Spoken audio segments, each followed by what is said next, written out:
stream. Then,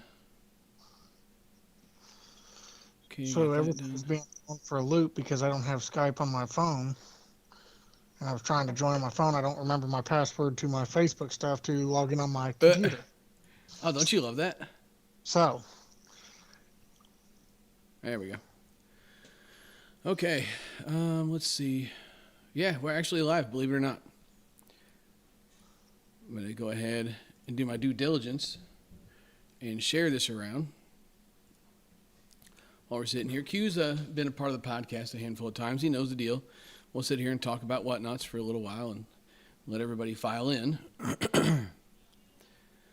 Riley was watching the Grammys tonight. She was very consumed in that and completely whiffed on the fact that she had homework and did not realize it was also 20 minutes past her bedtime. I thought Emily had worked out something with her, and Emily goes, I didn't know it was past her bedtime either.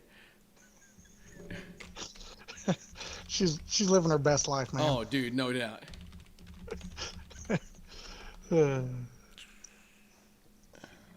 It is live right now.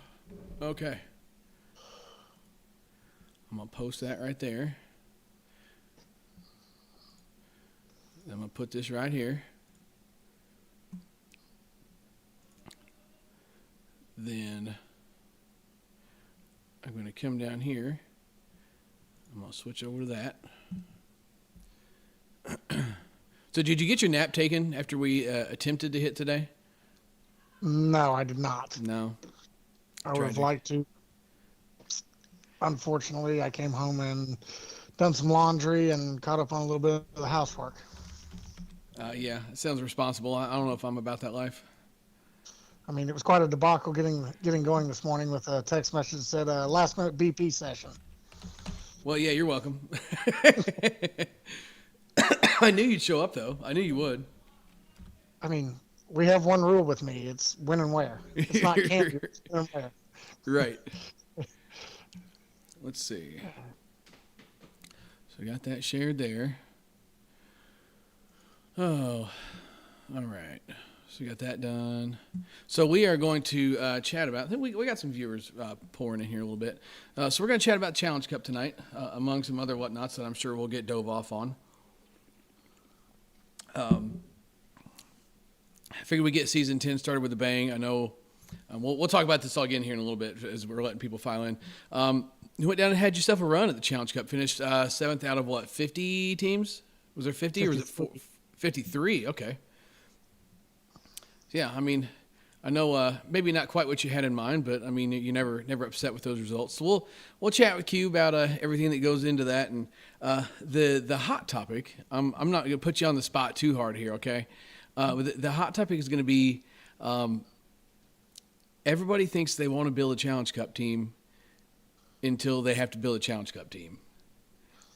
You've done this for what? This is your second year, third year being there, second year running it. Is that right? Correct. Yeah. So we'll get some good insight on that for sure because I want to know.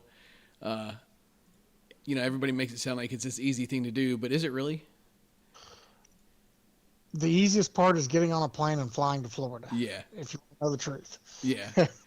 So we'll be sure and cover that too here in a little bit and let everybody know. Let's see. I'm looking for. Oh, come on now. Oh, it's a group. I'm looking for a page. That's why. Okay. I'm just dude. Facebook is so hard to use on a computer compared to a phone, and I know they do that on purpose. That's where they get you. Yeah, they want you to run them data minutes up. Yeah, right. So I'm gonna do this. Then. Oh man, how am I gonna do that? I want to share it to this Kansas City page because I know there's plenty of people in there with all the whatnots, but I can't. I'm not that smart apparently. So let's try this. Maybe I can copy and paste it. Think that'll work?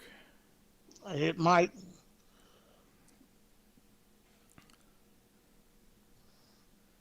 Let me do this.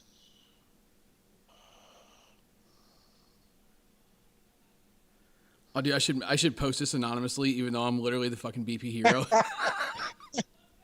I mean, you would for sure get some people fired up. I promise you that.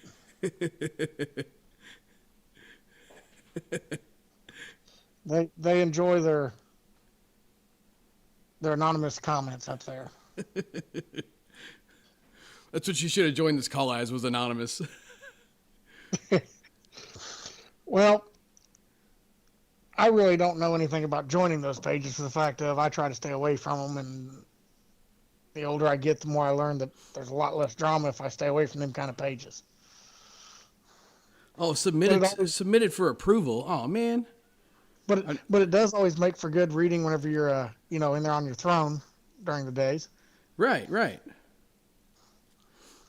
See, I feel like, is there 2 Kansas City pages, or is it just one that feels like 2? There is 2. Yeah, Nate Leatherman created one, and then there's the original Smack Talk page. I think that's the only one I'm on. Okay, I shared to the KC Adult Softball Smack Talk. Yeah, okay, I did too. All right. Yes, I said thought about posting anonymous just to stir some shit. Because I mean, why not, right? Might as well. Yeah. Everybody else does. But the best part of the whole thing is like we'd be anonymous and totally not anonymous all at the same time. All right. So we did attempt to go hit today. For anybody that is in Missouri and feels our pain, you mind what? Just swing that shut when you're done in there. Oh yeah, no, you're good. I got it set up to like as long as you don't go to that door, you'll be fine. Okay. So we attempted to hit today, and was like, oh yeah, cool, this is gonna be great, and then turned out it was not great. As a pitcher, you're up there literally just like sinking into the mud. Like standing there flat-footed, I've never seen it that bad out there. Standing there flat-footed and like actively sinking into the mud. That was not a good situation to be a part of. So on the way home, Bailey sent me a Snapchat. He did hit today off of the tee in Columbia, and I asked him how muddy it was, and he said, if you get in the grass, it's not unbearable. Oh. It's like, it must be something, because that is like really, I will say, like if I was a farmer, listen, it'd be some good dirt right there. It's rich dirt. But yeah, my white shoes will tell you how rich it is. Oh yeah. So that was not a. So I thought Bailey lived in Jeff City though. Does he live in Columbia? Oh, he lives in Columbia. Oh, see, I didn't know that. I'd have said something to him. Because I'll clean dinner up here in a little bit, babe. I told him we were inviting, but it just was too muddy to even hit, so it wasn't even worth inviting anybody. No, I thought he lived in Jeff City. Because he had asked me to hit, and only reason I didn't say something was because I thought he lived in Jeff City. So I was like, man, that's a haul just to come up there and hit. But the good thing he didn't, because we got more done at China Garden than we did at fucking BP.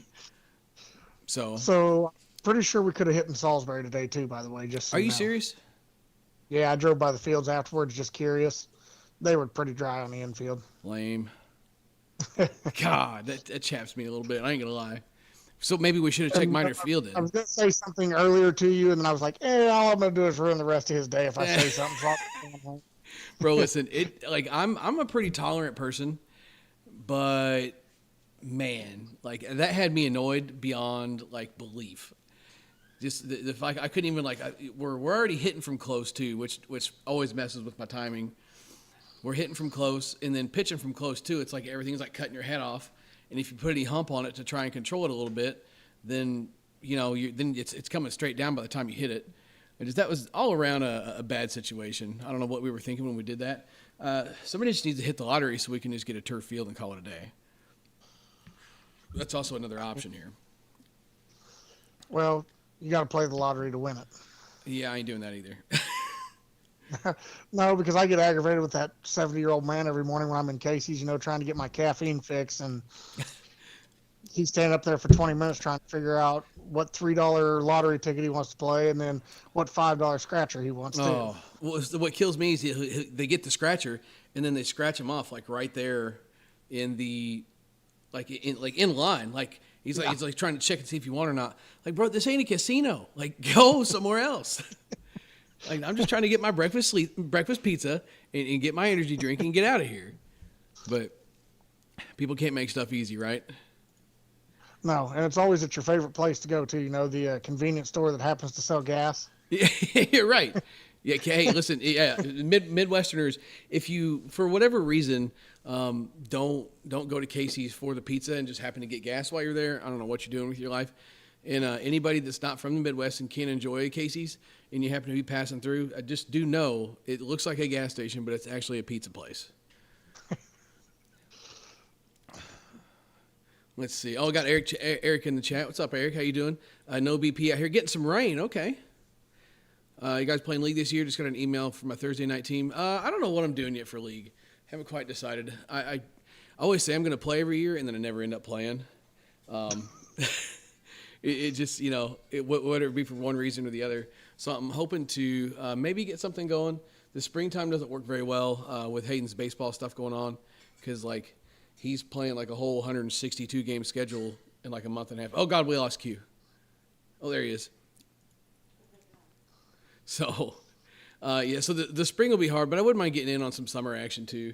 What about you, Q? You going to try and do any league action anywhere? I know, so is Chillicothe – let me ask you this. Is Chillicothe and, that stuff closer for you than Columbia? No, Columbia is actually closer for me. Chillicothe is about an hour and 15, hour and a half. Columbia is about an hour for me. I really don't get much chance to play league throughout the year unless it's a pickup for a doubleheader. Sure. For the Uh-oh. Don't tell me we're going to have internet connectivity issues. So. What's up, Tony? How you doing, pal? So I guess Macon would be your closest option then, right? Yes, Macon is the closest option, but they play once a year and it's 6 weeks, so it's a very fun league to go play in. Though I've enjoyed my few years up there that I've had. Yeah, it's a good time. Sometimes you'll run into the tryhards anywhere. Okay, so you got to kind of try and block that out of your tolerance, I'll say. And the one thing I will give people. The skill level is pretty broad. I'm going to say that in Macon, but you're not going to find the lack of people hustling and trying and trying to grind it out. And there's people that get annoyed. Oh, you're trying too hard and this and that. Maybe that's the only softball they get to play. Maybe they don't get to go play 4 weekends a month. Maybe Monday night or whatever night softball league in Macon's all they get. So they're going to go out there and hustle. There's nothing wrong with that. I did hear that this last year when we did not put a team in that they had 10 to 12 teams up there this last year. Yeah. So did you know, old KP went up there and caused quite a ruckus, and they ended up not showing up for the last 2 or 3 weeks. They made people so mad. Well, I can only imagine he takes himself down there. Speaking of KP, congrats to him and the Kansas City Challenge Cup team. They had quite a run themselves. Oh yeah, absolutely. But I can only imagine what it's like with him hitting a 52 on them 280-foot fences down there, making some people mad. And then his wife on top of that I'm pretty sure she probably out-hit most of the guys up there. I hit him. What are you talking about? Well, there's a lot of truth to that, too, I would say. Yeah, so he went down there, had himself a run at the old Challenge Cup as well. They ended up taking second place, got to the king seat, and then came up short in the last 2. He also got himself an all-tournament team award. So shout out to my guy for going down there and having himself a weekend as well. But let's go ahead and get this thing started here. Quinton Sears, our local softball resident to the Challenge Cup. So let's recap here a little bit. So you can kind of fill in the blanks for me. I don't want to speak out of turn. So let's see. You started working on this team when? Knowing the Challenge Cup was the second week of January, is that right? For Yes. you guys. So Correct. that's the kind of the thing. Some people think it's just you pick up the phone and call some people in December and see who wants to go. When did you start working on this team? I approached KO, which would be the director for the Midwest, and asked her if I could run the team again for the second year in March. And she approved it. And I started immediately looking for guys, going around to the fields when I wasn't playing and catching some games for the top 3, 4, 5 teams out of Kansas City to keep an eye on. Thankfully, this year there was quite a few guys from St. Louis that came up to play, so I got to put some eyes on some of them guys. But to answer your question, I started looking at about March, April Okay. to start putting this together. So you put a lot of effort into making sure you're taking a good competitive team down there. Now, here's the caveat. Everybody wants to cast judgment on, who gets to go, who got asked to go, why didn't you take this person? Well, they had that person. Give me a rough number. You took, 13 guys down there? Yes, I took 12 players and an assistant coach. Okay, so you took 12 players. How many people did you ask? That's the big one. I wouldn't say I asked. I notified a lot of guys early that I was watching them, and I was going to make a decision sometime in August on who I was going to send an official invite to. Sure. But I bet I spoke to upwards of 40 to 50 guys. Right, to get 12 guys. Correct. Yeah, that's the big thing that I think a lot of people don't realize is this isn't just like you ask people and they say yes. Like, this is like a thing. You need to give people plenty of advance notice to plan a trip to Florida. We're in Missouri, and it's right after Christmas time. And if you're lucky enough to have to pay taxes at the end of the year and all that great stuff, then it's a hard time to travel. So that's something you really got to plan out in advance. It truly is. You would be baffled at how many guys I asked to go down there that said, I can't make it work with my family at that time of year because of, like you said, Christmas and everything that's right around that time, and trying to schedule someone to watch the kids for 5-6 days. I mean, it's baffling at how many guys cannot go that deserve to go that have those problems. Right, and that's always my frustration with whatever division, whoever's running it. Obviously, I'm gonna defend my friend, right? But in general of whatever state, whatever division, it's not like it's well, I picked this guy, because he's my friend. No, like, what if that's like you're not gonna ask somebody that doesn't need to go, but like how many? Like you said, it took you 50 guys to get 12 yeses. That's guys, man. That would wear me slick. If I'm trying to put together a team for a tournament and I've got to ask more than if people don't say yes, if I ask 10 people and they don't say yes, I'm probably not going. So to have to get 50, ask about 50 guys, let 50 guys know kind of what's going on to see if they're interested. To get 12 is just like, no, I'm out on that action. But you had yourself a pretty good group this year. You've taken good teams down there every year, and you guys went on a little bit of a run this year, right? Yeah. What did you end up placing? Yeah. Seventh? Seventh, yep. Okay. What so what did you start? You started in pool play.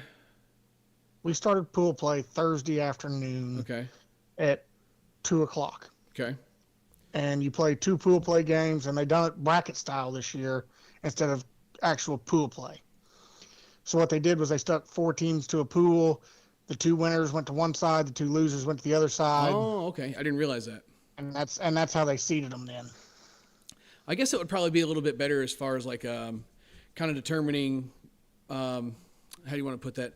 Kind of your competition level instead of just random draws. At least you got your 2 winners playing each other and your 2 losers playing each other. So it is, I guess, somewhat not complete blowouts in the pool play games, right? Correct.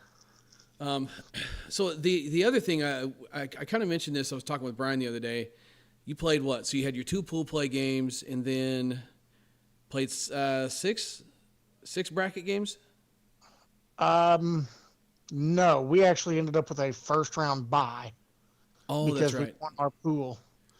So if we won 2 in the winner's side, and then got beat by Minnesota, a very good Minnesota team, and then we played 2 games in the losers bracket. Okay. So you got your money's worth out of going down there then. We played 7 games is what I believe okay. our record ended up as 5-2. That's what I'm getting ready to pull it up right now and check that and see just to make sure. Yeah, overall 5-2. Yeah, so you got 7 games in 2 days, right? No, you said Thursday. So you played Thursday, Friday, Saturday. 3 days, yep. Either way, not a bad little run there. You guys got hot. Played a couple of close games. I did want to ask you. I didn't ask you this earlier when we were hanging out and hitting and stuff. The game that went into, did it go into 8 innings or was it 7 innings? The game that you all walked off against, who was it, Michigan? It would have been Michigan, I believe. Was that 8 innings or 7? I believe it was 8, possibly 9. Oh my gosh. I can't remember. They do not do the half run down there. They do not do time limit once you get into bracket play. Really? Correct. Wow. There's no half run, and it's play it out. See, so in competition wise too, because you're kind of talking about close games are going to lead to, games drawing out and that kind of thing. So your half run stuff really comes into play when it comes to stuff like that. But so you played 7 games and you had one game that the score kind of got away from the other team a little bit. I think it was 17-4. I think it was the final score of that one. But other than that, you had close games every game. Like the competition level seems to be pretty good down there. Yeah. Yes, actually, in the 3 years I've been there, I felt like this was the most competitive I had seen it. There wasn't a team that you looked at and thought, oh, they're going to blow everybody away. I mean, it was like, okay, we're here to battle. Sure. So what was the biggest kind of eye opener? This is your 3rd year now. So you've been kind of experienced here a little bit because I mean it's not like the Challenge Cup's been going a really long time. So what's the biggest eye opener when you get to a place like that? As far as like some of these other teams from around the country, like what's the one thing that you feel like Missouri? Like I'll ask you a 2-part question that you feel like the teams from our area excel in, and what's the other things that like you feel like other areas might be better at? I feel like we excel in playing in the cold weather. Not necessarily we hit the ball better, we have more control by any means, but I feel like as far as I noticed a lot of our guys, we were out there in short sleeve shirts, maybe the long sleeves. And the other teams bundled up in hoodies and got their face mask on and stuff like that. Got their hot hands and yeah. So I feel like we're used to playing in those temps because I mean there's a lot of us diehard guys around this area that we play in the 20 degrees anyways and the 10 degrees. And yeah. As you know, you've played with me a couple times in those temperatures. It's not easy to hit with all that stuff on. No. So for us, we were going down there and seeing 45, 50 degrees at night, and we still didn't have to be bundled up like some of them teams. So, right. I mean, I feel like that's where we had a little bit of advantage. The other teams excelled against us with the handling the atmosphere, like the Florida teams, they handle the atmosphere of that ballpark well. They get to play year round. I mean, so whereas we're just taking BP when it gets cold. Yeah. They're still in competition. Yep. So, and that's kind of the interesting thing with that is like, in order to get games in before you guys went down there, you had to go play in Branson. And for the ones that haven't been there, not local to the podcast here and the channel and stuff, when you go down there, I mean, it's what where the fence is literally like 200 feet. It's essentially just softball to get you out of the house. It's on turf. The fences are like 200 feet. It's 15 runs an inning, I think is your max cap with unlimited home runs. And you can hit 10 home runs before they're singles. 10. Okay, yeah. So I mean, it's literally just softball to get you out of the house. So while it is better than nothing, that's not necessarily like the best thing to prepare you for going and playing like an actual tournament. But it's you got to do something to get out of the house, right? Because it's doing one of two things. It's getting you like acclimated to a ball field again if you haven't been in a while, and it's getting your group together of your hand-picked team that probably hasn't played together a whole lot too. So it's got its ups and downs there. But it's really all you got, because I was talking with Brian about how the Florida won a bunch of stuff this year. They won D, they won C, they won the major. They won the major, and the player pools down there are absolutely huge, first of all. And then kind of the other thing too is they're always playing softball down there. Like there's year round they're playing, They might have some downtime here and there, I'm guessing. I don't live down there, so I can't speak on that for sure, but I can guarantee you they're playing damn near year round. Just to make everybody understand just how big the pool is that they have down there, they literally have a team that is Central Florida, South Florida, Panhandle Florida, North Florida. Oh, there's a Panhandle too. Yes. Wow. Okay, I didn't know that. You're looking at 3 to 4 teams just out of Florida. Wow. And it's super easy for them to just grab some guys and go play too, because that's the other part of trying to handpick the best capable squad you can take down there is getting guys to travel all the way to Florida. You know, because it's for the Florida guys, it's let's hop in the car and go take a 2-hour ride, and we're there. You know, it's not going halfway across the country, or for the teams out on the West Coast going all the way across the country to play. So that also like makes your player pool that you can select from of guys that'll show up so much bigger. Tony says, how many teams did Missouri take? Missouri took one team for each division. In the major division, Missouri just had a couple of guys on the Arkansas team. They didn't even have a major team this year. Correct. Missouri had a C, D, and E team, and then a women's major. Oh, I forgot about the women's team. Yeah, sorry for the ladies. I did forget about the women's team too. They had a pretty decent run themselves, it looked like, too, in the bracket. I think they made 1 or 2 wins in the winner side and a couple wins in the loser side as well. So Okay. they had a pretty good swing themselves. And that's hard for the ladies to do in the major, in my opinion, because Missouri does not have a very good C program for the women. Okay. So a lot of these girls that are C get picked up to go play in the major for the Challenge Cup. So, I mean, shout out to them girls. They were down there battling. Sure, yeah. And it's the women's game is really kind of starting to take off too. I know I talk about it every time we get on women's softball. I always talk about it. The women's game is really starting to take off, and I'm digging that. It's fun to watch the women's games, and it kind of adds a different element to the softball that you don't see in a lot of the men's stuff. You got to play small ball and you got to play defense. That's the two biggest things that stand out to me with the women's game. So especially like you said, going from D to basically C, C being your major at that point, like that's a big step. That's a big step. So the girls down there, grinding that out, like props to them. No doubt. But it was pretty cool, though. We got to play our first game in pool play. We got to play a team out of Alaska. So I'm sure that was quite a trip. Yeah, so that was from Alaska. Listen, Q, let's talk about that game for a minute. You want to? I mean, I know where this is going already. So yeah, let's go ahead and talk about that. So at least you could laugh at me now through the computer screen instead of yelling at me this time. That is, well, I mean, I'd probably yell at you if we were there. So because I mean, I remember. So I was. Not that I was at work watching softball, but if I had been, I would have yelled and gotten everybody's attention. So let's paint a picture here, okay? So, and I do want to touch on something right after this, but so it's cool in Florida in general, especially for this time of year. Like it gets cool down there, but what were the temperatures in like what the 40s and 50s, right?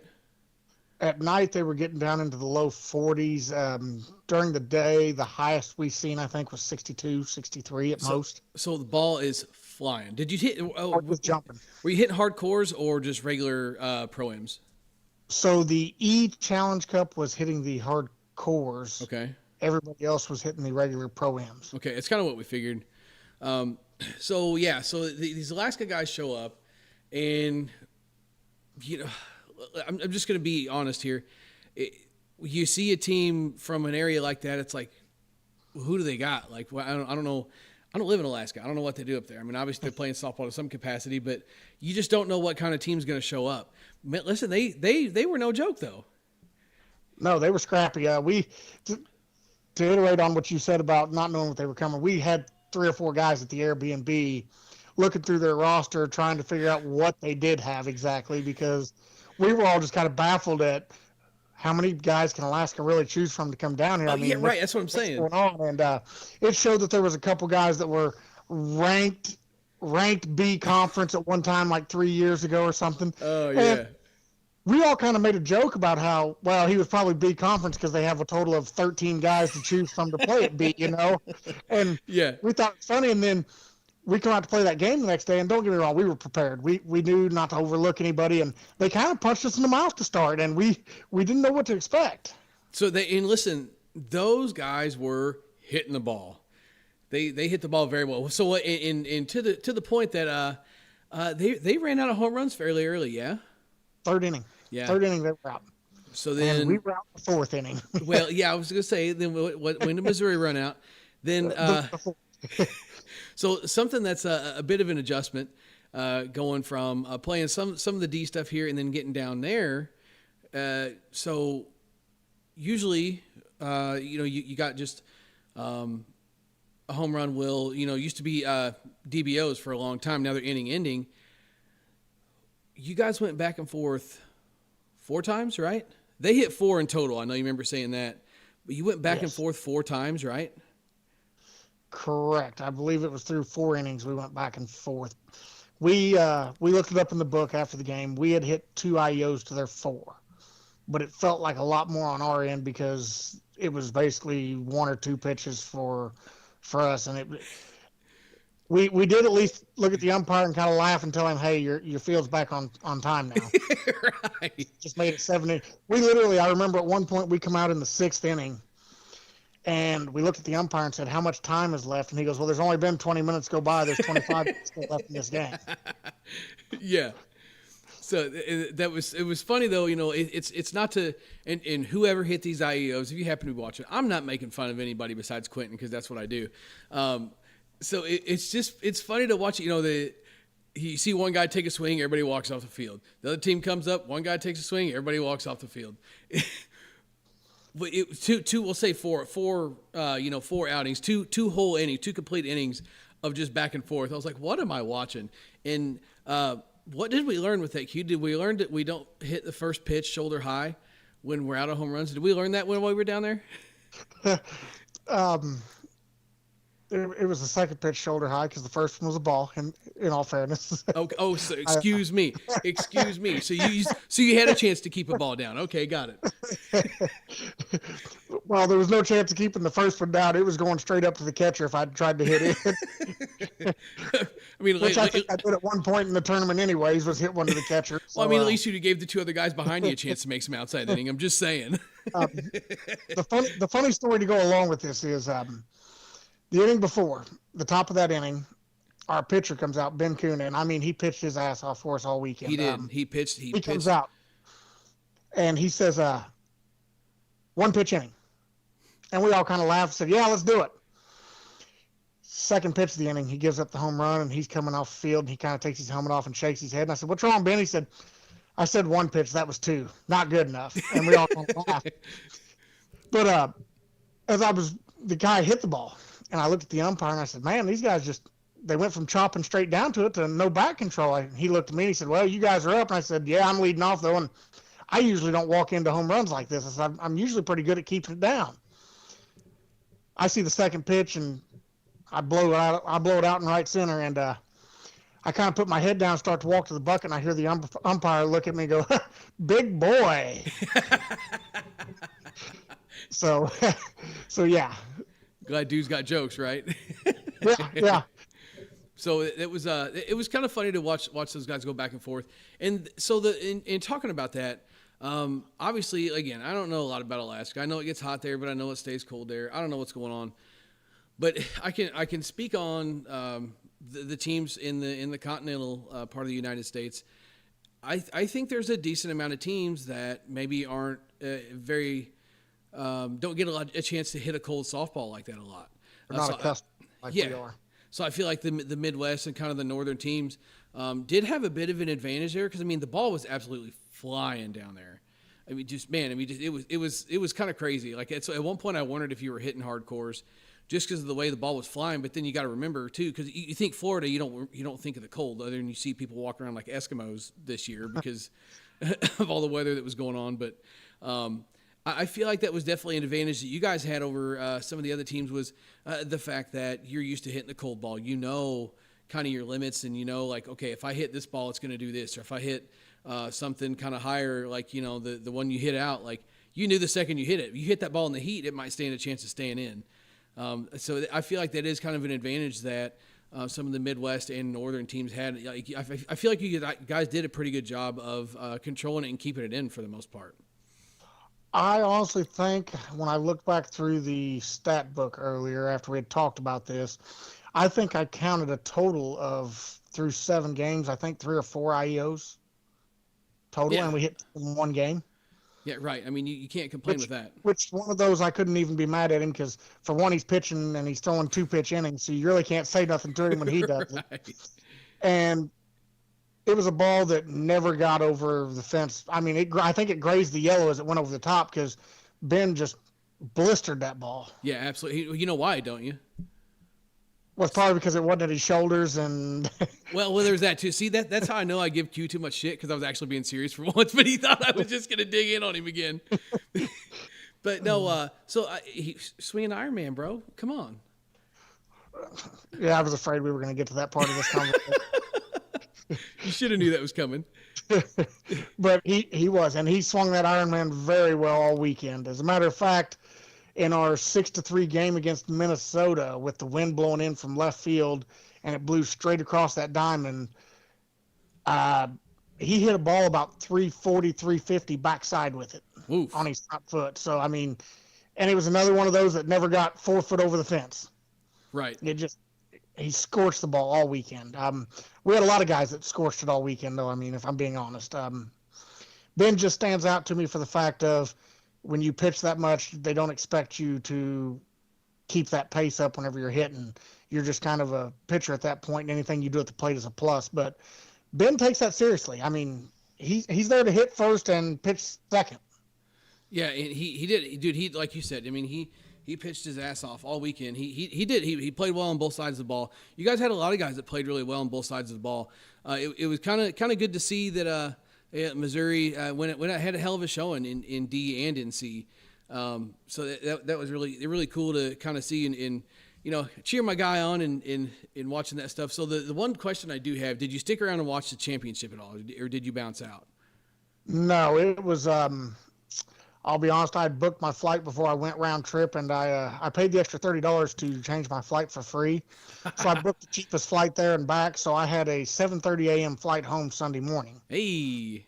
So I was sitting at the ball fields that night as we were making our run through the losers bracket, trying to decide how far we could go before I needed to change my flight time.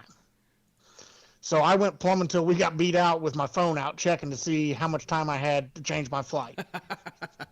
Well, I mean, you got to stay ready, right? Yeah. So, no, I did not stick around to see the championship game. Okay. We got done Saturday night, and I think it was about 12 o'clock, 12:15, and I had a 7:30 a.m. flight, so I had to be at the airport at 5:30, and we had a half-hour drive back to the Airbnb. So I didn't get much sleep that night for packing and everything and trying to get out the door that morning because we needed to leave by 4:30 to be at the airport. Oof. So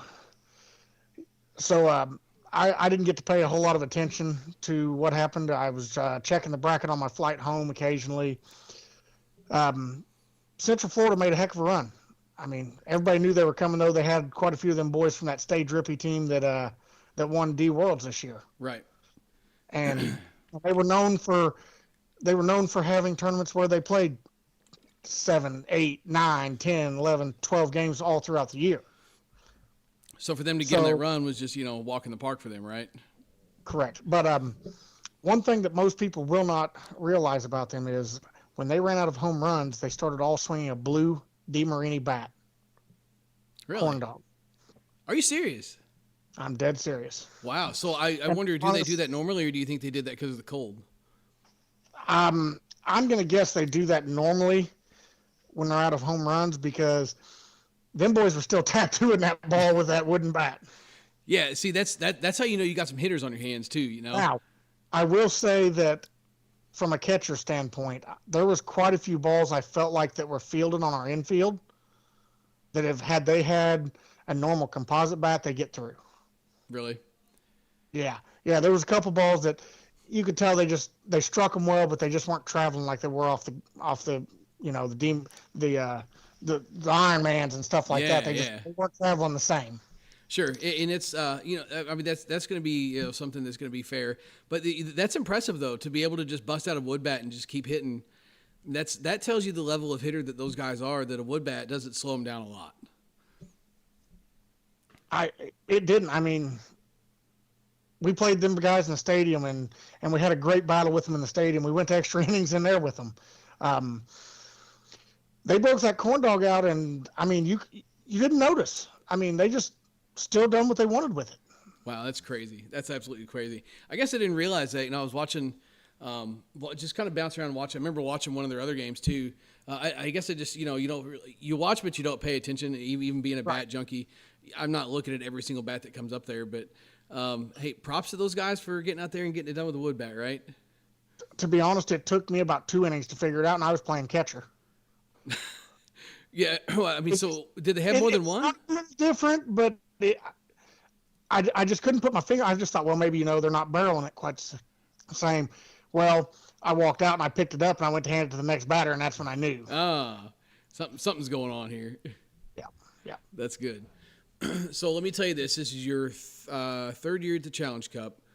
We're going to touch on a couple of controversial topics here, okay? If you follow any of the media pages at all, let's see. I don't want to speak out of turn here. I got to remember. Oh gosh, what's the name of the page? Where's my phone at? What'd you do with my phone, Q? It's back here. So let me see. I got to make sure I get this right because I got to give the credit where it's due. Big on people getting credit, right? So let's see. Oh, Softball Uncensored. There we go. That's what I was trying to think of. Evan Hardy's page, Softball Uncensored. So listen, a couple weeks ago, when you all were down there, there was a couple arrested for stealing a golf cart at the ballpark. Take off in the golf cart. The cops get called. They get arrested, packed off in the wagon. And then this weekend, I don't know if anybody's seen this or not, but there was a couple of fornicators. To put it as mildly as I can.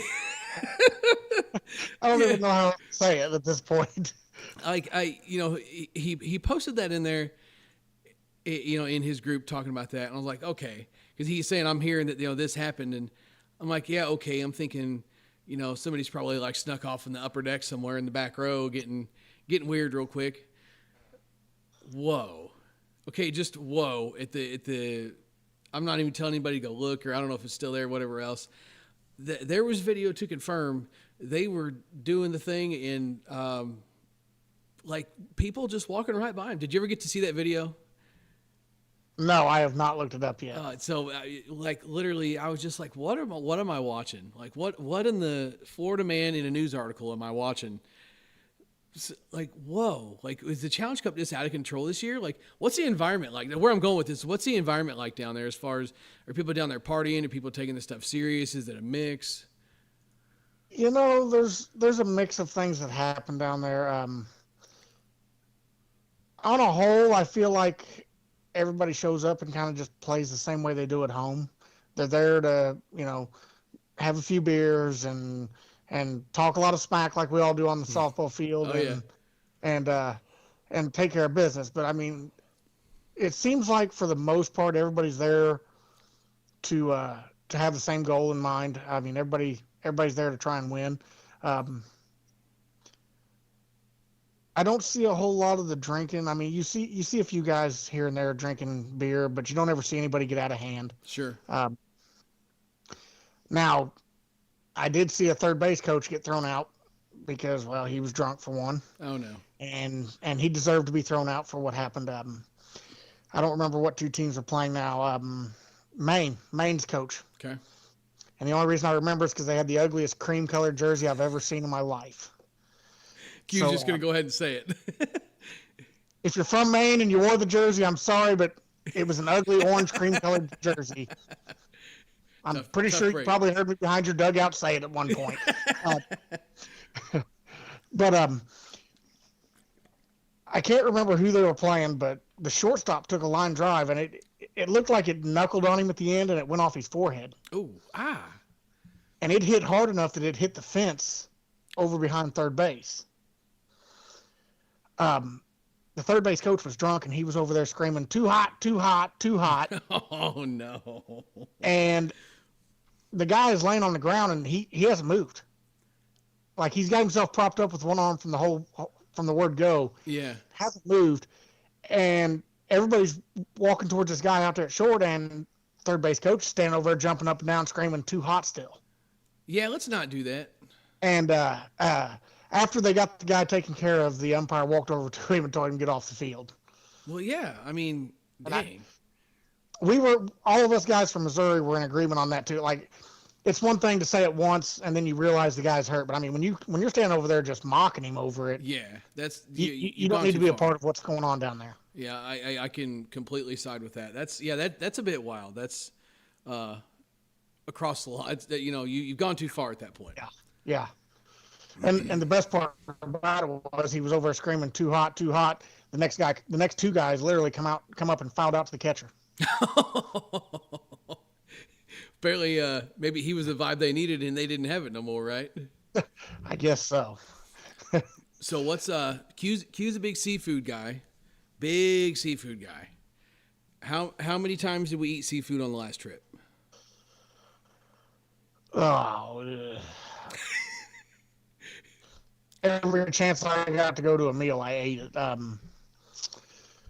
There was what day was it? I was there at the ball field the whole day. I think it was Saturday.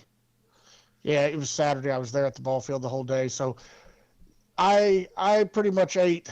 I know for a fact I got in Wednesday and I ate 2 meals of seafood. Thursday I ate seafood at least once. Golly. Friday night we all went out as a group and ate Seafood. and I had seafood for lunch. So that's at least 5 of meals right there. I've ate. They do have food trucks that come to the ball fields, though. Really? They let him in? Yep. Okay. They stage them up in between complexes because there's 3 different complexes technically. Okay. They've got white, red, and then you go on up to the stadium. Sure. So in between the white and red, they've got 2 or 3 little trailers that pull in, and they serve Mexican food and seafood and all kinds of different stuff out there. That's not a bad gig. You don't get your boiled seafood like you normally would at a restaurant out there, but they've got the fried seafood and stuff like that, and it's pretty good. Interesting. So that's so you can't get a bag of shrimp boil or nothing like that. Then right. I was upset whenever I got down there, but it was what it was. Like okay, listen, between you and Danny, like you in the shrimp bowl stuff, like that's just wild. Like I remember this one time, like we're getting ready to hit. Like Danny and Brian show up, and like Brian's got this look on his face, like what's up with this dude? Like he's like there's some bullshit going on in the truck. I can just tell. So Danny gets out, and like he's got like this food container in his hand. I'm like, okay. And then I hear Brian go, "Yeah, you ain't eating that effing crap in my truck." So I'm like, "What is going on over here?" And then Danny plops it down on the tailgate, and he's got a whole bag. This dude ate a whole bag of shrimp boil before we went and hit batting practice. I mean, listen, I was feeling for that guy to a level that I can't explain. He was like all like you ever see like the dead animal on the side of the road? It's all like just like bloated, like it's like legs are like stiff in the sun. that's what Danny looked like, just out there just struggling, burping shrimp and carrying on. But listen, hey, I can only imagine. I just love his seafood as much as I do because I tease him a lot of times. I'll ask him what he's eating, and he's eating Popeye's blackened chicken because it's the greatest thing that him and Lauren enjoy. And I make fun of him a lot of times for eating blackened chicken from Popeye's. But I'll tell him when I'm going over to Cajun Crab House, I'm going to eat shrimp boil, and he gets mad at me every time.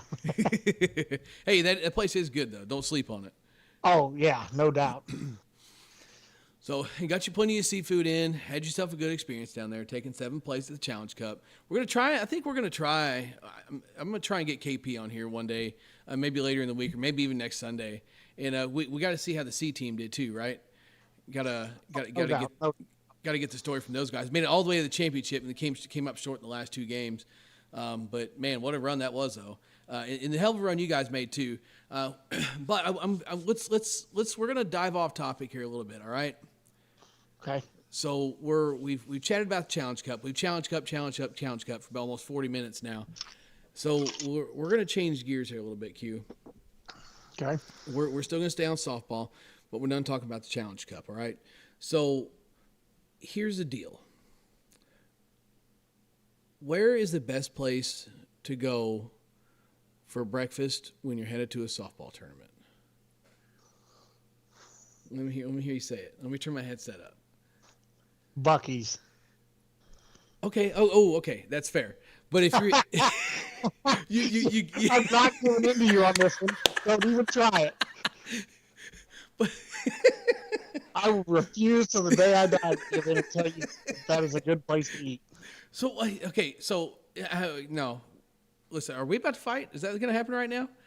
I mean, it wouldn't be the first time we fought over this. I'm sure it's not going to be the last. So what was the There's a tournament? reason why I drive to everything is so I don't have to stop there. But okay, we got you that one time though. So what was that? I think it was that tournament at Aussies, right? Yeah. Yeah. So there was a tournament at Aussies. We stopped. I conned you into stopping at Quick Trip in Columbia, Yep. and then we get down there, and You we're cheated. like, I cheated. You used Dan Calicott against me, No, and he's what- like 3 times the size of me. Listen. How am I supposed to argue with this man and tell him that's not a restaurant? Like, well, it wasn't even that. So like the best part of that whole deal was we were just going to grab some food somewhere, and he wanted to go with us to get beer.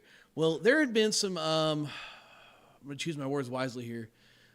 There had been some confrontation taking place at a point in the day, and old Dan was wound pretty tight. And if you know my guy Dan, then you definitely know he is a large man and he is a strong man, and he had a few soda pops that day, and he was wound up. He's riding bitch in the back of Q's truck, and Q's like, man, I already had Quick Trip for breakfast and this and that and carry on, and he's just riding with us to get beer, and he's wound up, and he's telling this story for like the 4th time because he's had a few soda pops, not realizing he's told everybody in the truck the story already. And I remember looking back, and he's got a hold of like both like backs of the seats, and he's like squeezing them because he's worked up. He's squeezing him. He's starting to pull on him a little bit, and he goes in the middle of like this like story, like we're not really sure like is this guy about to kill us? Like we didn't do nothing. He just goes, "There's a gas station. Stop right there. Let's get some beer." It was a Quick Trip. Got him again. So got him again. We go to Quick Trip for lunch. So that big victory there. Then we finished the night. Needed to get food on the way home. Everybody was tired. What do we do? Let's stop a Quick Trip before we get on the road. I got this man 3 times for Quick Trip in one day. That's victory in It's the itself. closest thing within 5 miles to the ball field. Well, yeah, that was also the kicker of the deal there. Because I'm telling you right now, it doesn't matter what happens. I don't care if I have to drive 40 minutes to a restaurant. I am never eating at a Quick Trip 3 times in a day again. But hey, D-Ray knows. I remember this one time. So somebody was talking about stopping at a gas station for something. He turns around and he points at me. And he goes, "I'm going to tell you something about playing softball with this man." And he fucking points at me. I'm like, oh, boy, here we go. Because like with Dustin Ray, you literally never know what's about to come out of this guy's mouth. Yeah. He goes, there's one thing you know when you play softball with this man. He goes, you stop at Quick Trip for breakfast. You stop at Quick Trip for lunch. And if you need a snack, you go to Quick Trip. And you're probably stopping at a Quick Trip on the way home. And he goes, and every time you go in there, you're coming out with a pull-apart donut for him if he doesn't go in and get one. So, I mean, hey, Quick Trip's just, it's for the guys, man. But I will say Buc-ee's is definitely the play. So here's my question now for you. Okay. You've done a phenomenal job on your diet and look good. Truly. Hey, appreciate it. What's your go-to now at Quick Trip since you have to watch kind of what you're eating on your diet? So it's just being selective. If I know, I kind of try and plan my day out, and I want to know what have I had today, what am I going to eat later, and I'll kind of play it from there. Usually, the big thing that makes it easy for me, just try to stay away from a lot of carbs. When it comes to stuff like that, because like you're going to eat something, inevitably it's going to be loaded with carbs, fat, probably both. So like the buffalo chicken loaded grillers, yeah, they're breaded, and it's going to be kind of fatty, but just stuff like that. Try to and then try to get the fruit. Got to get the fruit in there too. So I will say this much: if there's one thing that I can brag about on Quick Trip, that cut fruit they've got is pretty good. Oh yeah. You got to get the big one too. Don't get the little one. Go ahead and get the big one. And the only reason I'll give it to you is because it's nice for a quick morning snack as you're driving. You don't have to have utensils or nothing. You just dig your fingers right in there and pour it in. Yeah, and fruit's good I love eating fruit when it's hot too. So that's kind of the other thing that gets me with Quick Trip. Stopping at a place like Quick Trip is that the fruit selection is always really good. Obviously, when you're playing softball, you don't have a chance a lot of times to go sit down and eat. So that's my thing with Quick Trip is like I know what I'm getting when I go. They're all the freaking same. So every one of them's going to have cut up fruit. Every one of them's going to have roller grill items. Every one of them's going to have all kinds of fountain drinks. So, but to answer your question though, just something like I mainly focus on like proteins and fruits and stuff like that, and that's kind of the go-to. You know, you could get like all the taquitos and shit like that. And I ain't saying I don't get them once in a while, but mainly when you're in a situation like that, just kind of focus on a protein source. The carbs you're going to find them somewhere inevitably, and then you got your fruit for like a good carb in there too. So get yourself a couple of buffalo chicken loaded grillers, grill items. Don't really mess with no energy drinks, nothing like that. We go ahead and get us a little bit of fruit, and we're hitting the road. That's the play. It's really unfortunate that you had that many answers. I was hoping you would only have one or two so I could have a reason to not stop anymore. Oh, no, we got all kinds of reasons. You even said yourself the fruit's good. So now you just gave me ammo. I'm going to look at you. I'm going to say, man, I need to eat no fruit today. I need to get some fruit. And we got to go to Quick Trip. I'm going to tell you, we're headed by Buc-ee's. Buc-ee's. Don't worry, I'll get you some. What's this? Jonathan Stevenson in the chat here says, us from the South that don't have these will always scream at QT gas station. As soon as we see the QT on the way north, we stop and see, he gets it. He gets it. Because they eat it once a year. Okay. Not 3 times a day. Hey, listen, first of all, don't yell at me. And second of all, like, come on. There's Quick Trip and then there's Casey's. Like, I will say, that, okay, I'm going to be fair here. The Quick Trip pizza, butt cheeks. Awful. Not good. But so you still got to go to Casey's and get your pizza. And the glory of the one in Columbia, there's a Casey's right down the road. So. Oh, yeah. You know, you got options there. But we got the Quick Trip debacle out of the way. I always like to give you a hard time about that. One other thing. So I want to tell this story. So if you've hit BP with me at all, and obviously you kind of know the deal here. You know what's going on. You know how we operate, right? Unfortunately. So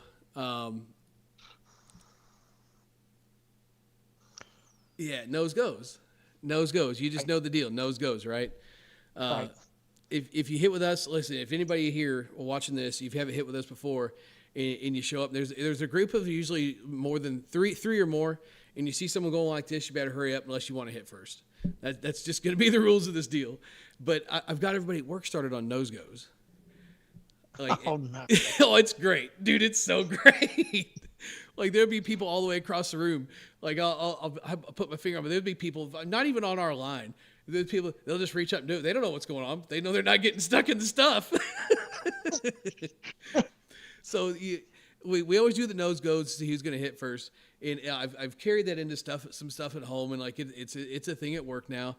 And I looked through the window the other day. So there's, like, our room, then the window, and then there's another department across the hallway, and they have a window. And I see this guy, like, literally can't hear him, I can't see him, I can't hear him, I can't talk to him. But I see, like, I just catch a glimpse. He's doing this number here. I immediately put my finger on my nose and looked around, and I realized he was just scratching his nose. Panic just set in, though. It absolutely set in. But I always love me a good nose go story too, and that's usually what ends up getting us with the Quick Trip stuff too. Is nose goes on the Quick Trip, baby. So you're welcome, Q. I just want to put that out there now. Yeah, I appreciate it so much. Yeah. See, Jonathan says we hitting the one by BMAC on the way and getting the Rooster Booster. Oh yeah, the old Rooster Booster. You gotta love that stuff. Well, listen, we've been on here for almost an hour. Got our Challenge Cup stuff out of the way. Made sure we got our Quick Trip stuff in. Made sure we gave you a hard time about your IEO that you hit. I think we just checked all the boxes. I didn't give me a hard time about the foul ball. I dropped at catcher too. Oh, well, okay. Thanks. Forgot. I had to If somebody's going to tell on themselves, it's going to be me. We all know this. Well, so here's the thing that, like, I feel like our friends group has kind of learned about each other is, like, it's easier to just get it out of the way now than it is to try and just delay the inevitable. Just like you said, it's like I can either bring this up now and we can argue about it now, or I can wait and then we can argue about it after everybody's had a chance to think about it and think of some rude shit to say to each other. Then it gets ugly. Well, the way I see it is, if I do it right here on the podcast, I only have to deal with you, and I can read the messages and keep scrolling. I don't have to actually hear it. Okay, that's fair. I'll give you that one. Because you know what I should have did, Q? I should have went and grabbed a couple of these clips just to make you like relive the horror a little bit. So yeah, so let's talk about it. You want to talk about it? Let's talk about it, Q. Yeah, I'll talk about it. Yeah, all right. Talk about it. Tell us about it. What's going on? Well, I really don't know where to start. It's just not good all the way around. But a kid, lefty that's trying to slap the ball down left field line comes up, and he pops one up, and it goes straight up, and the wind's blowing from right field to left, and listen, I'm going to defend you one time here. as a catcher, I'm not engaged. I mean, the one time, because normally I'm talking, I'm engaged in the game, I know what's going on, I'm staying alive. And it's the one time I kind of was just on my heels. And I look up and I watch this ball go above my head, and I went, "Oh, that's me." Well, I'm gonna defend you here a little bit on this. Like that submission was a home run in an elevator shaft. It went straight up. I mean, straight up. I could tell from the way it got above the nets, dude. Straight up. So, and I'm not making any excuses. It was raining a little bit, and that wind was humming across there, and I looked up and I thought, here's your chance. You're going to make a play. And I stumbled backwards a little bit, and I felt like I was, you always see that second grader at a pop fly, and it's straight up, and he moves left, and he moves right, and he moves left. Rerouting. Right. That's what I felt like this whole time this ball's in the air. It starts coming down, and the thought goes through my mind. You really should have turned around. You got to face the other way. And at this point, it was too late because the ball was coming down. So then I was caught with do I basket catch or do I try to catch it above my head? So I tried to catch it above my head, hits me in the palm, rolls out, hits the ground. The umpire looks at the batter and says, "You probably ought to buy a lottery ticket and thank this man. Buy him dinner, something." And I just looked at the umpire and I said, "This is going to be really bad." And he said, "What?" And I said, "I bet my phone is already blowing up because everybody back home has seen this." And he starts laughing. And I said, "What's going to make this worse is if this kid gets on base now, I'm never going to hear the end of it." Dude, that's what I was waiting on. Thankfully, he fouled the next pitch off on a line drive to the left, so I didn't even have to worry about it. Yeah. Oh, dude, I'm telling you, I had my phone pulled up, ready to just start firing. If that kid got a hit, I already knew it was coming before the ball no more than hit the ground, and I was like, "That's great. I'm right here, dead in front of the camera. There's no chance of any excuse." Turn your jersey around, turn your jersey around backwards so you can't see whose name's on the jersey. It might not be Q. Yeah. Oh man, but no. I mean, to be honest, it was just one of those plays where I got lackadaisical. It went straight up the elevator chute, and I thought, "Oh, this is gravy." Oh, dude, yeah, 100%. We've all been there. I mean, let's see what the home runs for me. I'll tell on myself here. Home runs for heroes last year. I remember Scott Palmer hits a ball, and I'm playing third base, and I used to play a lot of third base. I've played maybe third base maybe 5 times in the last 7 years. I haven't played a lot of third base. I just don't. But I did it that weekend. We had Wag pitching. I liked Wag on the mound better than me to start the day. So that's what we went with. I go to third base. I'm over here just playing self-defense, honestly. Hit a hard ball, a little bit of a cooler temp. I don't know what I'm doing over here other than trying to hit. I'm a second catcher at this point. Just knock it down and throw it over, So Palmer's up to hit, and I'm playing pretty deep. Dude hits the ball. He's always hit the ball well, but I'm gonna give him credit for one thing. Like as he is aged, he hasn't lost his pop. No. So I'm playing pretty deep because if he turns on it, it's coming right at me, and it's gonna have a shit ton of top spin on it. So I'm playing back, and he hits this ball, and dude, it went straight up, and it was so high, and I'm just like kind of jogging over to it, like, okay, cool, like I'm just gonna like wander right underneath this thing, and it starts coming down, and I realize like, well, that's coming down pretty fast. And I kind of start to jog a little bit. I jog a little faster, and then I start running, and this ball's coming down. Bang, fair territory. And then hits the ground and rolls off. Hits the bound, squibs off the bag, and rolls off. Like what do you do? Like what do you do with that? You know what you do? You go get under it and catch it with 2 hands, Q. But did I do that? No. I tried to use 2 hands. What's that? I tried to use 2 hands. No. Listen, no. I tried to barehand it. No, Q. All right, listen. You're back for episode 2 just to settle this argument. your right hand you're playing pocket pool with that other hand, brother. Like I say your right hand, I'm holding up my left one, but you're playing pocket pool with that other hand, pal. Like it was not ready. There was kids watching, and you didn't use two hands. I wanted to show them what happens when you don't use two hands. Okay, here comes the used car salesman. Yeah, exactly. So the funny thing about the whole deal is 2 innings later, it was kind of cold at night, and our middleman had one that was scorched at him, hit him in the palm, fell to his feet, threw him out. Our shortstop, 2 plays later, same thing. Throws him out, and I hollered out there. I said, "Hey, Javi, it's a lot easier if never mind. I dropped one easier than that. Bud." And the umpire looks at me, and he goes, "A little early for that joke, isn't it?" I was like, "Nah, if you can't laugh at yourself, who can you laugh at out here, man?" Yeah, 100%. 100%. I carry that mentality everywhere I go. Yeah, I had a good time with that umpire. Speaking of umpires, they had 5 or 6 come from across seas this year. Really? Umpire, yeah. Wow. So that was pretty cool. So where were they from? I'm not real sure. I think there was a couple from Spain and a couple others. I think they said 5 or 6. Okay. Damn, that's pretty cool. Yeah. That's kind of something. Maybe we should do that. Maybe we should go on a world tour.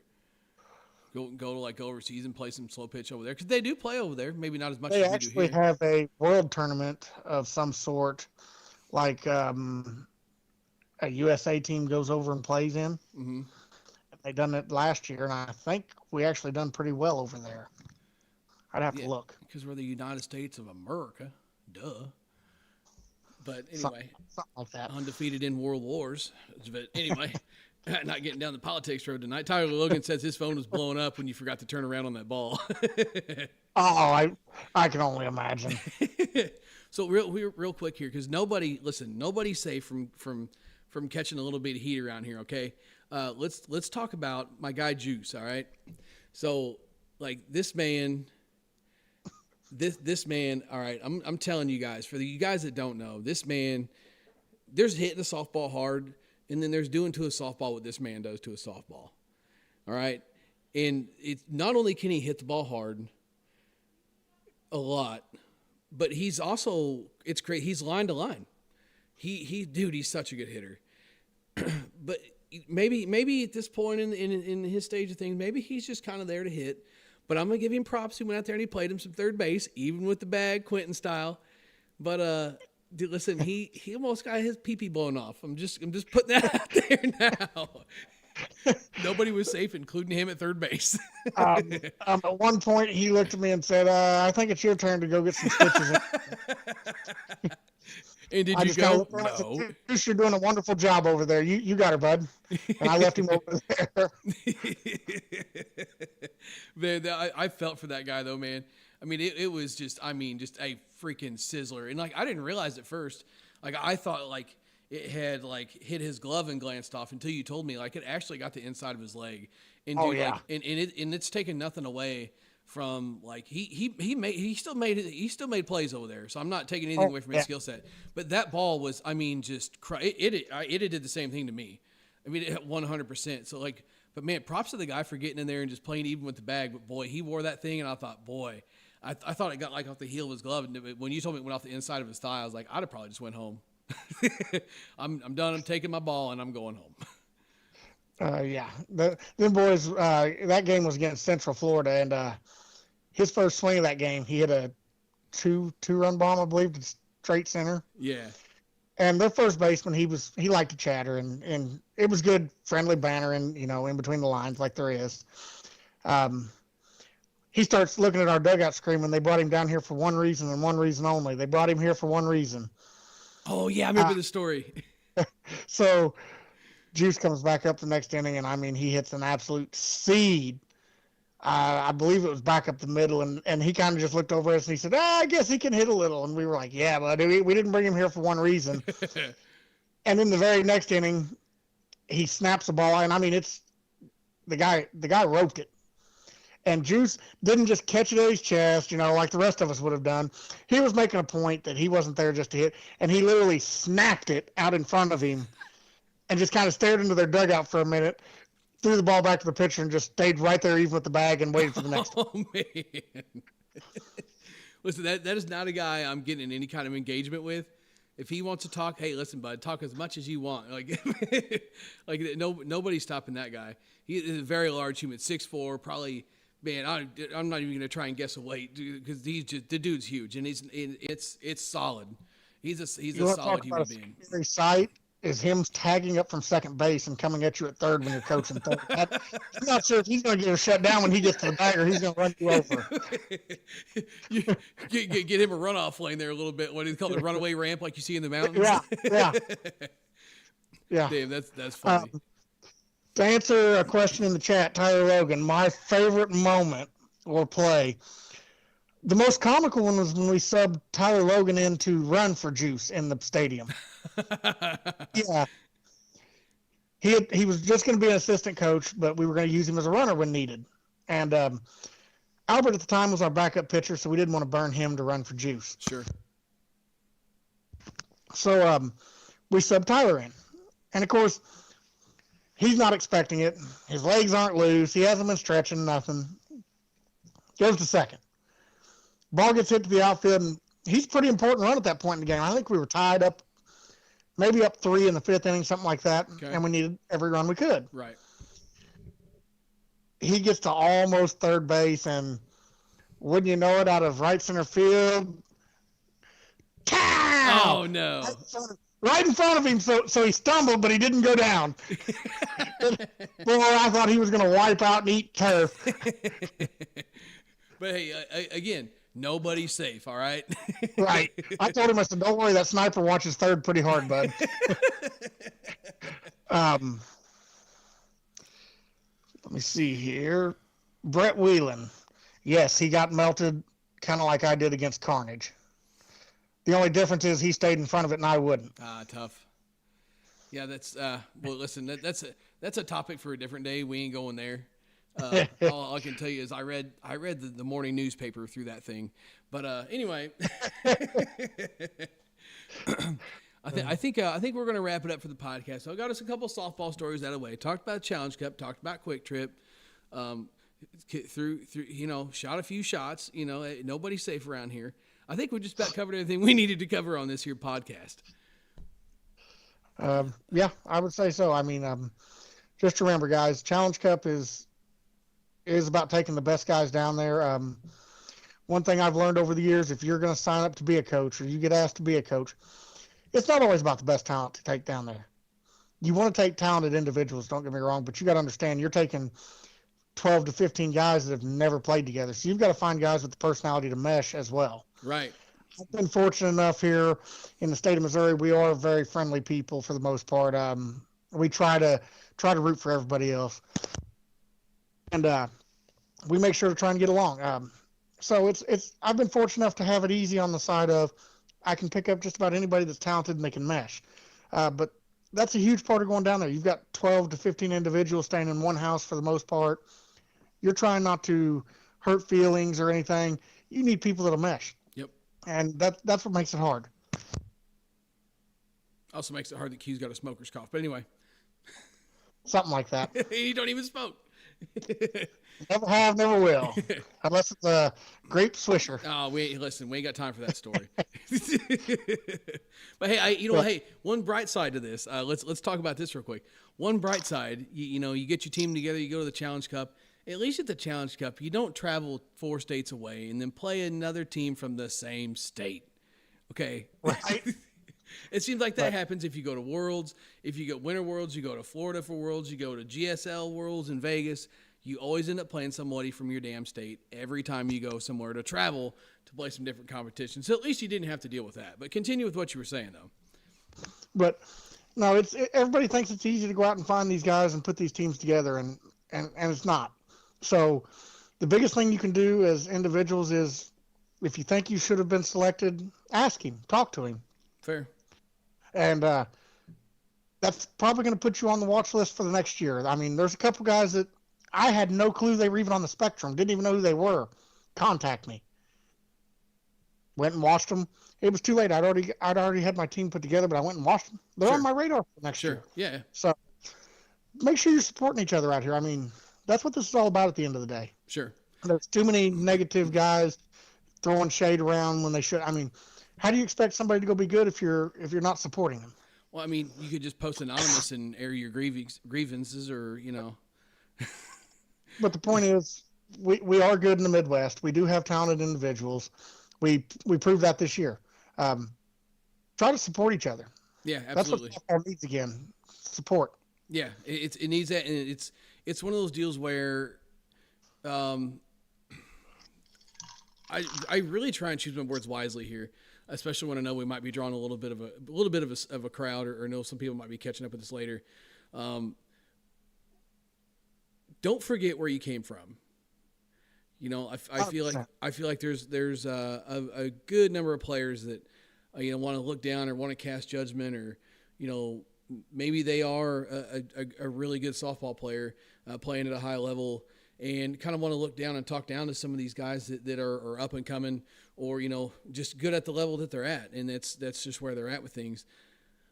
Don't forget where you came from when you start casting your judgment.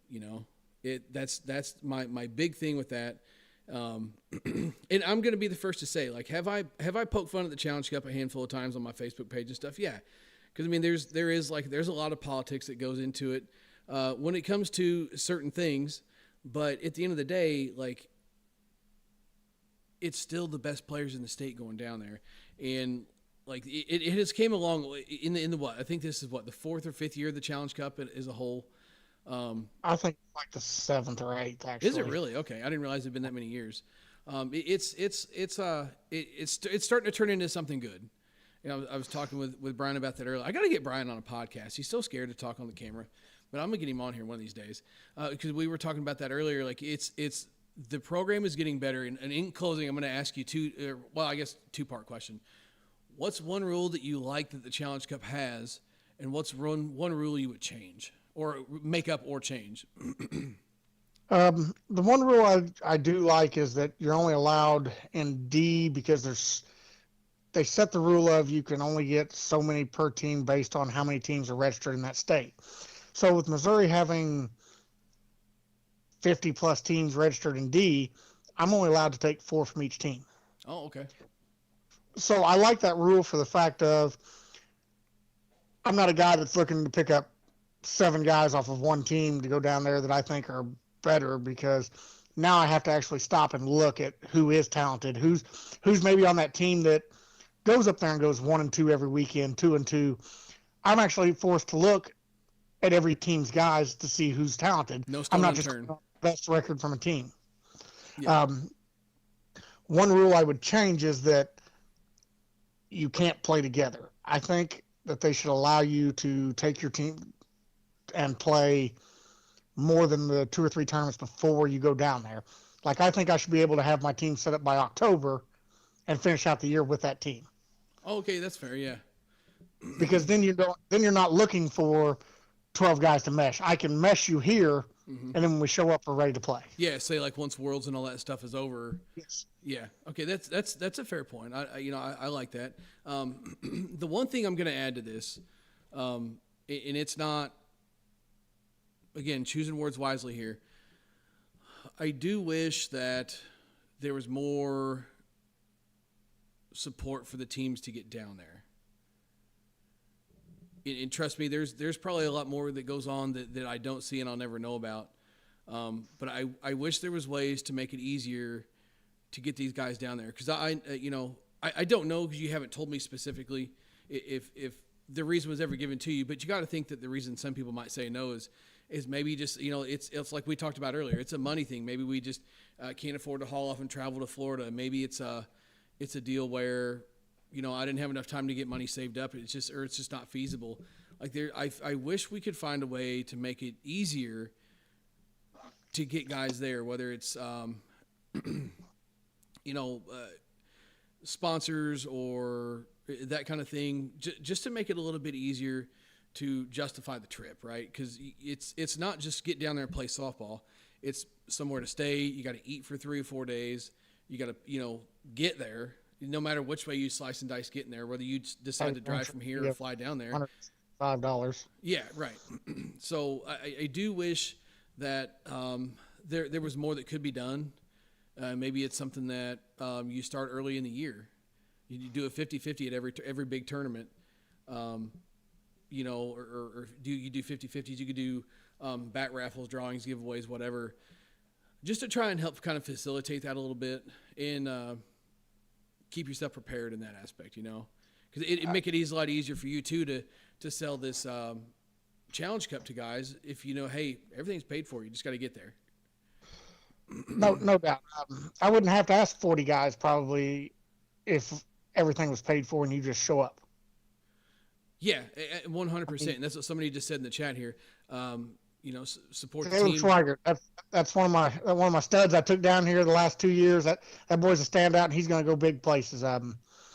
He's been there with me through the up and coming stuff the last couple of years. We've tried to kind of change the outlook on the Challenge Cup, and he was the start of that with me. So I really appreciate him checking in here. Yeah, absolutely. It used to be a lot of buddy ball from what everybody said, and we tried to change that outlook, and I think we're getting there. Schwags was a catalyst to helping me get there. Him and Tyler Dahlberg were the two dogs that I took with me. Me and Dahlberg, we went down there that first year together when we seen what it was, and him and I decided we were going to change the outlook for Missouri. Sure. So I appreciate you, Schwags. You really helped propel this thing. I enjoyed the support that you showed and are still showing like now checking in. I really do appreciate it, brother. Yeah. And it's that, but you know, it's what he said, you know, support for the to get the team down there is a huge unspoken point. And even Tyler said the same thing. There should be a pool of money for each state saved by the local directors. And like I said, I don't know, and you don't have to answer that on here, you know, if that kind of stuff goes on. But I definitely feel like if you wanted to give your state, if I'm the director, and again, this is, you know, everybody can say, when I become president, I'm going to do this. Like if I was a director, I'm going to make it a point to try and if I'm trying to show off how good my program is, right? Because we're doing all this different stuff with local bumps and national bumps and all this stuff to try and make sure that we look good when we go to Worlds and that kind of thing. And we're competitive in that stuff. So I feel like the Challenge Cup has got to be lumped in there with that, right? So if we're going to do this Challenge Cup thing, what can we do to kind of facilitate making this easier to go? Because like you said, you wouldn't have to ask 40 or 50 guys if it's like, hey, you just got to get there. I just need to know if you can go. I'm handpicking a team and you're one of my guys. Right now, like I'm no caliber to go to a Challenge Cup, but if somebody was like, hey, can you go to Florida? Everything's paid for. You just got to get yourself there. Well, yeah, I can go to Florida. You know, like if U-Trip called tomorrow, I was like, hey, we need somebody to get in the booth down here at the major this year and call all these games because we're tired of trying to find people. Well, yeah, I mean, you know what? Have Mike will travel. You know, I'll plug that thing wherever it'll go, and I'll go down there and I'll talk somebody's ear off. You find a way to get me down there where all I got to do is just show up and talk. I'm in. You know. No doubt. I will say this much. I had this talk with KO earlier this year. She is very supportive, and she tried to help us out. Like she was saying, hey, you can come in and do the 50-50 raffle. But I also understand her side of it. That's a lot to put on her when she's already running a Crown Town and stuff like that. Dude. She's trying to keep all that organized. I understand. But she did tell me that if I wanted to, we could have went in and ran raffles and stuff like that. It's so hard to try and organize that as an individual as well. Mm-hmm, absolutely. And get the support from it. But KO really has been very supportive throughout this, and she wants to see it grow. Sure. She really does. We've talked about ways to do that because I did mention that to her early in the year whenever I asked if I was going to coach again. She said that we've got to find a way to raise money. Mm-hmm. It's just a matter of figuring out that way to do it. So she was very supportive of it. So and that's good to hear. That means that like she's aware and she's making an effort to try and facilitate this as much as she can. I mean, she was what was she, director of the year? Was that 2 years ago or last year? It was 2 years ago, right? 2 years ago, I believe. So she obviously knows what she's doing. In softball as a whole. I think if we were talking about this before the podcast or during. We've been on here for almost an hour and a half. So Kansas City softball is really starting to take off. Oh yeah. Because you've always got your states that you know are going to have good teams. You've got like your Ohio's, you got your Georgias, in your Floridas. You know they're going to have good teams. You just know wherever you show up, whether it's a Challenge Cup, Worlds, or just teams getting out and traveling a little bit for a big tournament. If you see a team from one of those states show up, you just know they're going to be good. And yes. I feel like Missouri has gotten to that point, especially like the Kansas City area. And there's good teams in St. Louis too, so I'm not excluding anybody. It's just Kansas City in general. It's kind of starting to become like that mecca of softball. Like there's a lot of good teams there. Every tournament's got a pretty decent turnout. Some of them a very big turnout. She's done a hell of a job growing the program around there to the point that Missouri's starting to show up and make some noise at some of this stuff. No doubt. I also I need to send a little shout out to Tyler Logan. The dude put a lot of money and got some sponsorship money out there for us this year. So that really helped out. I mean, he was phenomenal on that aspect. He paid for our Airbnb with his company he works for, and that's huge off the top. Yeah, that's cool. And he helped me organize the raffles and stuff that we ran online. So he was a huge add-on to this team this year. That's an important. I can't stress that enough. Whenever you go to do this, to have a guy like him behind the scenes, it's a must. Sure. Because you're doing everything you can to get the team lined up and make sure that they can go and who you can and can't take and abiding by the rules. To have somebody like him behind the scenes, it's huge. Yeah, it's sponsors and people that are willing to jump in and kind of grab the bull by the horns. They do get praise, and they've definitely gotten more praise over the last few years here. But I still don't feel like they get what they deserve. I'm gonna very bluntly say that. No doubt, this dude went down there not expecting to step on the field, and because we had our struggles in one spot in the lineup, and it was just some woes of new time being down there. This guy expected not to step on the field, and here he was hitting the 8-hole, 9-hole for 2 games. Yeah, right. Just trying to get it done. Yeah. It's. But hey, props to being ready. Your number's called. You got to be ready, and you got to be willing to dive in and do what you can. That would be a tough spot to be in, going down there thinking you're doing one thing, and then it's like, hey, while you're here, can you grab a bat and go hit real quick? So that's it's the people that facilitate that stuff, and especially the sponsors that spend a lot of money on the game. I have always made it a point, especially like we've been on a couple of sponsor teams, very generous sponsors. It frustrates me to, at the end of the day, whether you win the tournament or whether you go 2-2, or whether you go 0-3, it's frustrating to watch guys just grab their bag and walk to the car. 100%. It's hey man, thanks for everything today. It's all it takes. That's like literally, it took me less than 3 seconds to say that.